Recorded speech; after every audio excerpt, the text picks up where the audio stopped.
So imagine your city spends like thousands of taxpayer dollars on a municipal pest control program, right? Hmm.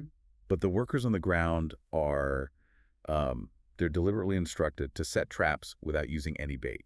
Right. Which sounds completely absurd. Yeah, totally absurd. But, as we'll uncover in today's deep dive into this rather exposing source text, this kind of operational failure happens entirely by design. Exactly. We're looking at how a really simple task like catching mice actually reveals a massive systemic breakdown in civic services. Right. And I mean, reading through this text, the first thing that really jumped out at me was the hardware itself.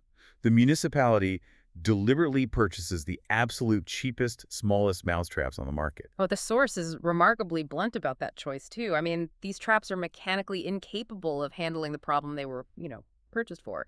The text literally notes they can barely kill a mouse. Which to me makes no logical sense. It's honestly like bringing a paper umbrella to a hurricane. Yeah, that's a good way to put it. Like, the physical object is technically there, but the operational design guarantees it'll just fail immediately.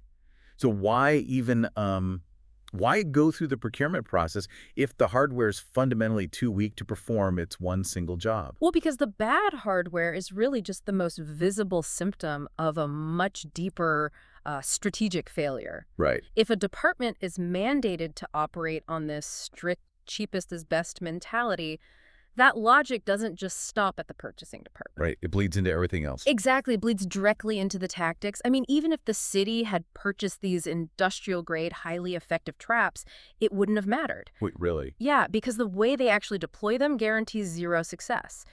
The text outlines how traps are consistently placed in entirely the wrong locations and often completely unbaited. Okay, wait. I have to push back on that a little bit. Sure. Because I'm genuinely struggling to understand the logic there. I mean, I could understand a purchasing manager in an office buying cheap plastic to save a buck, right?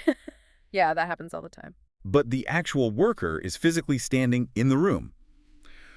Why place a trap in the wrong corner or, skip the bait entirely?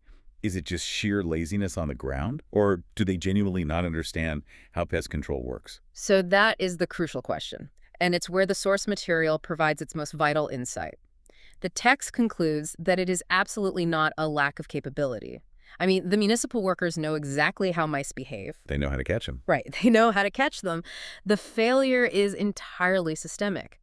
When a municipality enforces this completely superficial race-to-the-bottom budget, they are no longer paying for effective pest control. Oh, I see. Yeah, they are paying for volume and speed. I see where this is going. So the workers aren't being evaluated on the number of pests they actually eliminate, are they? Not at all. They're likely being measured purely on the volume of buildings they visit or like the number of traps they drop per hour. Precisely.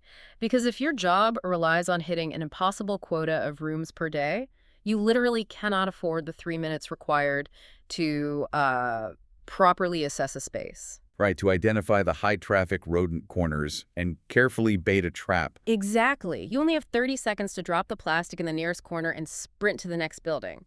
And the final detail the source provides really confirms this. The maintenance is virtually non-existent. So they just leave them. Yeah. The workers rarely, if ever, return to check the traps. Wow.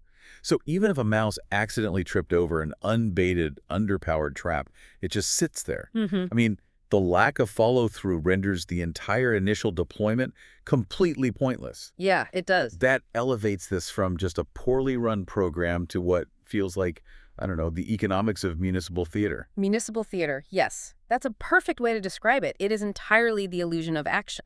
And, for you listening, this text serves as a pretty stark blueprint for how systemic failures in our communities actually happen. Because we tend to look at failing civic services and just assume the people involved lack the skill or the knowledge to fix the problem. Right.